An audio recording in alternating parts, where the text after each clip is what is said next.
Hey, it's Kley. Welcome to another video. Today I want to do a look at the Epiphone Valve Junior. I want to talk about the circuit and I want to talk about proposed modifications that I would make.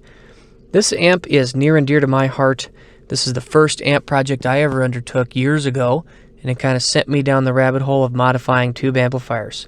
So shout out to Epiphone for getting me hooked. This is a fun little amp and it's got a nice bones, I think, to make some nice little improvements. Let's first of all, thanks to musique.com. Also, SE Watt has some nice files on this that I was able to review, but this is the schematic I've got in front of me and the one I want to take a look at here today. I want to first, I'm not going to go through every little bit of this amp, but what I want to do is highlight the areas where I think that it could use some help and where you can have some creative leisure with it. I believe there are different versions of the Valve Junior as well. For example, not all of them have this bridge rectifier on the 6.3 volt filament winding, but maybe some power supply changes, but those are a little bit more functional. I want to talk more, actually change the tone of the amp, if you wish. So to get started, the first thing that I would recommend is actually, let's zoom in just a touch. Over here on the input, you have R2 and R1. Now, as I look at this, they are backwards, meaning R1 should be right on the input jack. From the hot of the input jack to ground, there should be a 1 meg resistor that's going to help set the input impedance. Then R2 is your grid stopping resistor. That's 68K. First of all, 68K is probably a little too high. It should be dropped down to maybe 33K or 20K. That's what I would prefer to see. So if you're modifying the amp, I would just take R1 out and then put a 1 meg resistor physically on the input jack, and then take R2 and reduce that to like a 20 or 33K resistor. Then next, there are two plate resistors, R3 and R4. They're both 100K. That's perfectly fine and acceptable. You could play around with that a little bit if you want. You could increase it to 220K to give you a little bit of a different load line on the tube. May not be a super audible difference, but it will change how the tube amplifies.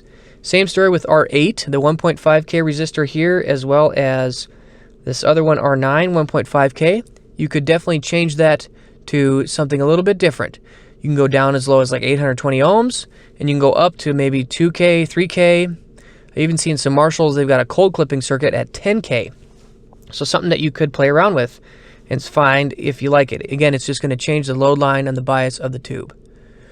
Then C4 is a 22 microfarad cathode bypass cap. So is C3. You could mess around with that capacitor, and that's going to, if you go to a smaller value like 1 microfarad or 0.1 microfarad, then you're going to start trimming bass frequencies. Same story with C1, 0.022. That's a coupling cap, as well as C2. Again, you could go like to a larger value like 0.1, that's going to give you more bass, or you could go to a smaller value like 0.01 or 0.0047. That's going to trim some bass. So again, give you some more options to control the low end. The next spot where I really think you should make a change is R6 and R7. What you've got here is you've got a voltage divider, which is like a preset volume control. And when both of the resistors are the same value, it means about 50% of the signal is being dumped to ground, which makes no sense to me because you followed up with a volume control where you basically have the ability to vary how much signal gets dumped to ground.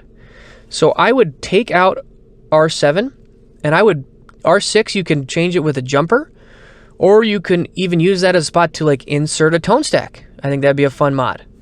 So definitely R6 and R7, they've got these two voltage dividers, R6, R7, and R2 and R1. That's where I would really look to make changes with the amp. Hope you guys enjoyed this video. Let me know your thoughts down below, and I'll see you again soon. Thanks, bye.